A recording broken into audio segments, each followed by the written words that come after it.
तो दोस्तों इन बच्चों की कहानी इस छोटे से मटके से शुरू हुई थी और तब से लेकर अब तक मैं आपको कहानी सुनाते आ रही हूँ। और लास्ट वीडियो में मैंने आपको कहा था कि इन 3 में से एक बच्चे की मौत हो गई है।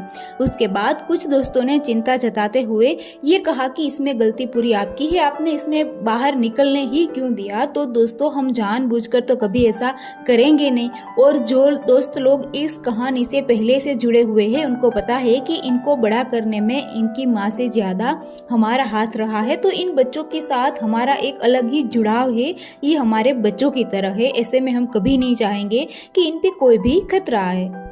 पर दोस्तों इन बच्चों को उन जंगली बिल्लों से बचाकर बड़ा करना यही हमारे लिए सबसे बड़ी चुनौती भी रहती है। यहाँ हमें पहले बिल्ली की प्रकृति, उनके स्वभाव को जानना जरूरी हो जाता है, क्योंकि बिल्लियाँ घरेलू अवश्य होती है लेकिन 4 दीवारों के अंदर एक दायरे में रहना ये इनका जीवन, इनकी प्रकृति नहीं होती।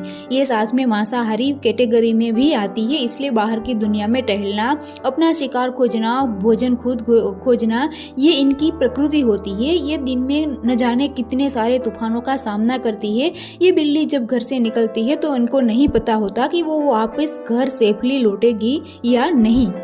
तो ऐसे में जब ये बच्चे छोटे होते हैं तो इसको पूरी तरह घर के अंदर सेफ रखना थोड़ा सा आसान होता है, क्योंकि तब वो खुद बाहर नहीं निकलते, बाहर की दुनिया से वो खुद डरते होते हैं। लेकिन जैसे ही थोड़े से बड़े होते हैं बिल्ली खुद इनको बाहर निकालती है, बाहर की दुनिया दिखाती है, वो पेड़ पे चढ़ना सिखाती है, शिकार करना सिखाती है। और जब एक बार ये बाहर की दुनिया देख लेते हैं और थोड़े से बड़े हो जाते हैं, बाद में इसको पूरी तरह घर के अंदर रखना मुश्किल हो जाता है।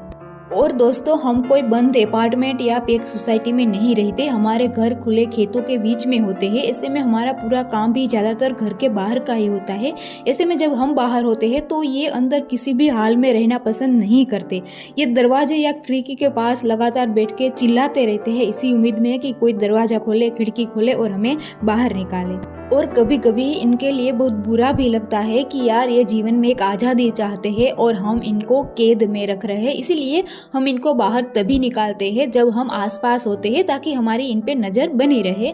तो उस रात को भी यही हुआ था। हम सब लोग आंगन में बैठे हुए थे और ये हमारी नज़र के सामने ही खेल रहे थे, लेकिन कभी कभी अनहोनी कब हो जाती है हमें खुद पता नहीं होता। खैर तो कहने को तो बहुत कुछ है, पर उम्मीद है कि आप हमारी बात समझे होंगे और इसको मेडिकल ट्रीटमेंट क्या मिलती है इसके बारे में हम अगले वीडियो में जरूर से बात करेंगे।